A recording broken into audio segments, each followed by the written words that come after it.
Hello and welcome back to Peaky Boardgamer. My name is Rakos and today I will teach you how you can play the game Cat in the Box. Cat in the Box is a very interesting trick-taking card game for 2 to 5 players that plays in half an hour. If you don't really care about the theme, because this game has nothing to do with cats, don't go anywhere. We are starting with the rules of the game. To start with, these are all the cards the game is using. They are simple cards with just a value from 1 to 9. There are 5 copies for each one of the values. Depending on the player count, some of the cards are excluded from the game. So initially you must scan all the cards, and if your player count is not depicted in this symbol on the card, then you exclude it. Basically, in a 5 players game, all of the cards are used. In a 4 players game, there are no 9s. In a 3 players game, you also exclude 7s and 8s, so you only use values from 1 to 6. And in a 2 players game, you also exclude 6s. This video will use a 3 player example, so I will exclude all of these cards. Next, you must set up the research board. There is 1 board and 4 research cards that can be slotted into the board like that. Research cards have 2 sides, a white side and a purple side. Which side you will use depends on your player count. This illustration in the rulebook indicates which side of the research cards you need to use. In a 5 players game, you must use the purple sides. For our 3 players example, we can use either the white or the purple sides. You are advised, however, to use the white sides in your first games. The numbers we see on the board correspond to values we have in our cards. Since in a 3 player game we only have values up to 6, we can bend the research board like that and simply use this part. In some player counts you might also be advised to use these markers to cover specific spaces on this board. For example, in a 2 player game you will use these markers to cover the 6 value spaces, since this value of cards is excluded as well. However, that's not the case in a 3 players game. Next, each player takes a player board and a set of player markers. Player boards have 2 sides. You must use the side that depicts your player count in the bottom left corner. Then, using your player markers, cover the 4 X spaces on your player board. Place the research board in the middle of the table, shuffle the applicable according to your player count cat cards and place them in a face-down stack, and then all players should sit around the table so that no player can see the cards of their opponents. Select a player at random to be the starting player who takes that card, and the game is now ready to start. This is the point I'm asking you to subscribe to this channel if you like our videos and want to support the effort behind them. You can also hit that bell button so you get notified of any of our future videos. The game is played in rounds equal to the number of players in the game, so in our 3 players example, the game will last for 3 rounds. Every round consists of 3 phases: the preparation phase, the trick phase, and the scoring phase. In the preparation phase, you take the cut cards deck and evenly distribute it among the players. After examining their cards, players secretly select one of their cards to discard. These cards will be excluded from this round. No player knows what other players have discarded. After discarding one of their cards, players will examine the remaining cards in their hand and will have to make a prediction of how many tricks they're gonna win in the trick phase of the round. To understand this prediction, I must explain what a trick really is and how you can win it. Generally, in trick-taking games, all players will be playing one of their cards, usually following a clockwise order. After all players have played a card, the player who played the strongest card wins the trick and takes all the played cards, stacking them in a separate pile next to their play area. The game then will proceed with the next trick, playing another card from their hand. In this game, this will continue until players are left with only 1 card. So at the end of the trick phase, players will probably manage to win a specific number of tricks, and that's exactly what they're trying to predict in advance in the preparation phase of the round. This is done in a clockwise order, starting with the first player, who will take one of their markers and indicate their prediction placing the marker in one of the 3 slots. Your only options are the one depicted in the slots, so I cannot predict that I will win 2 tricks. I can predict either 1, 3 or 4. After all players have made their predictions, we can continue with the trick phase of the round. In the trick phase, players play tricks playing 1 card from their hand in a clockwise direction. For the first trick, the player who plays the first card will be the player with the round start player card. For the following tricks, however, the first card will be played by the player who won the last trick. This will continue until players are left with only 1 card. When players are left with only 1 card, they do not play this card and they continue to the scoring phase of the round. The trick phase can also end earlier if a paradox happens, but we will explain this a bit later. There are more rules relating to the trick phase, but before I explain those, you need to understand again some basic trick-taking rules. The cards of most trick-taking games also have a suit or color except than a value, unlike our game's cat cards that only have a value and not a suit depicted on them. The player who plays the first card also leads with a specific suit, and all other players must follow playing a card of that suit. If a player is unable to follow the led suit, they can play a card of any suit. Trick-taking games in general also have 1 suit declared to be a trump. This suit will be the most powerful of all suits. Let's say that in our case, the trump suit is hearts. After all players have played 1 card, the player who played the highest trump value card wins the trick, so it would be that player even if the value of the card is not the highest one. If no one played the trump card, however, let's say that player did not exist, then the trick is won by the player who played the highest value card of the led suit. So it would be that player in that case.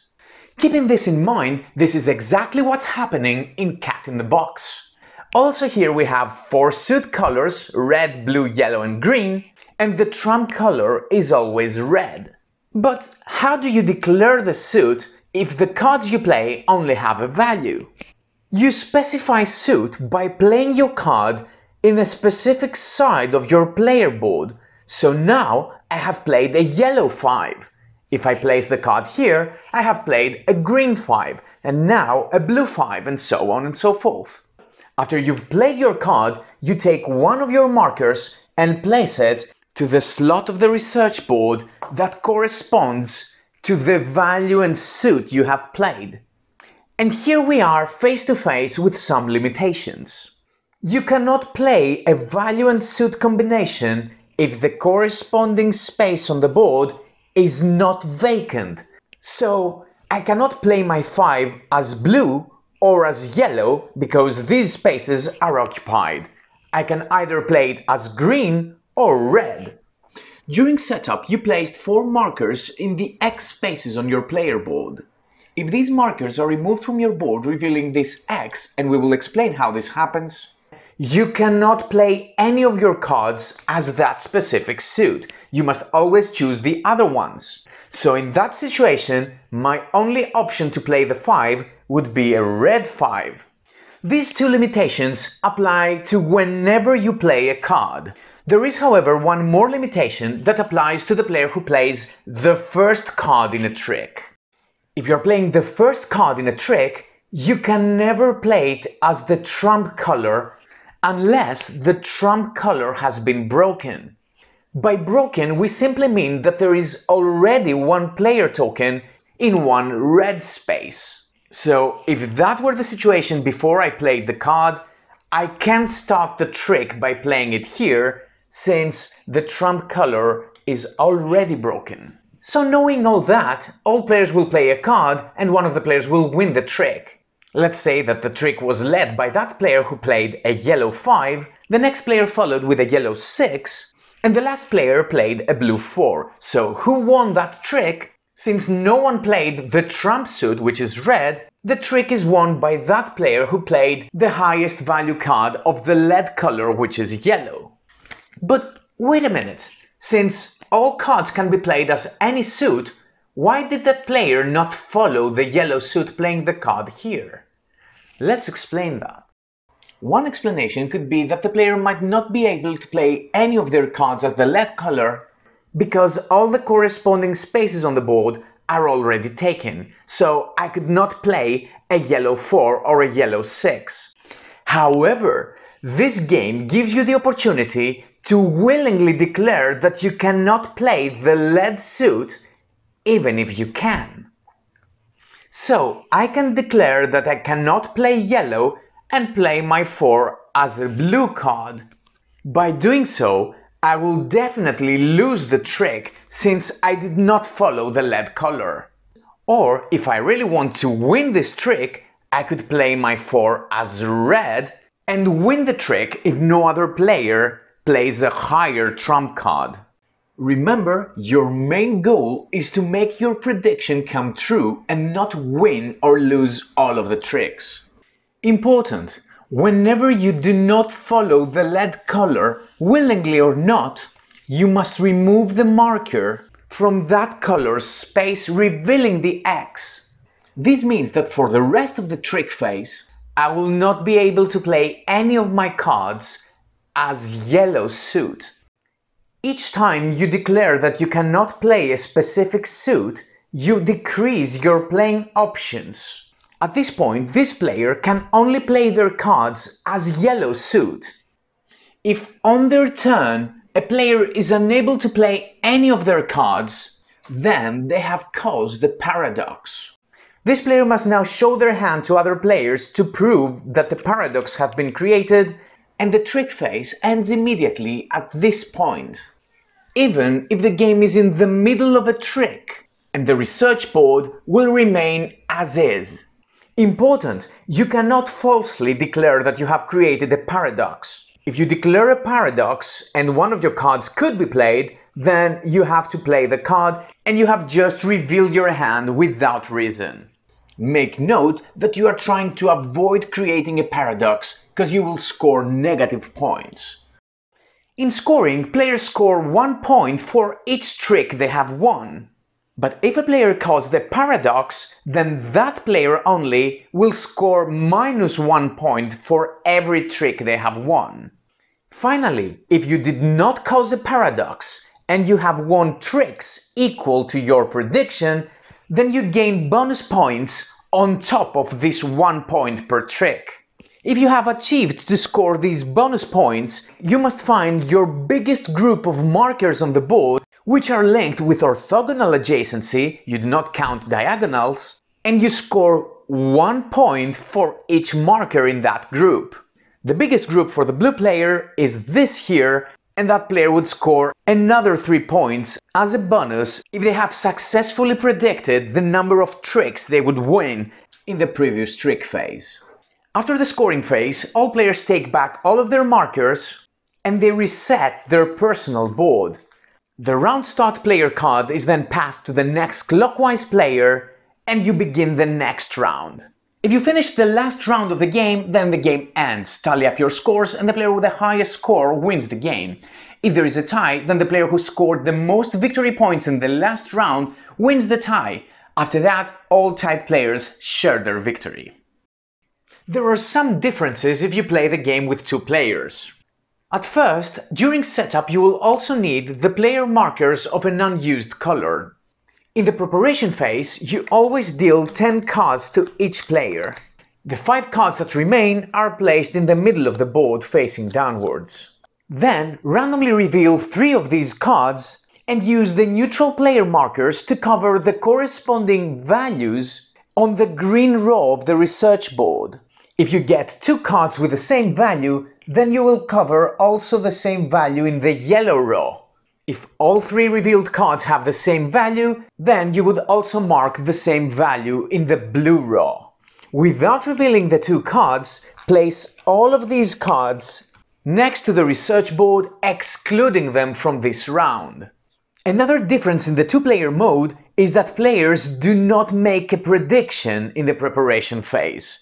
Players will gain the extra bonus explained earlier if they win 4 or fewer tricks in the trick phase.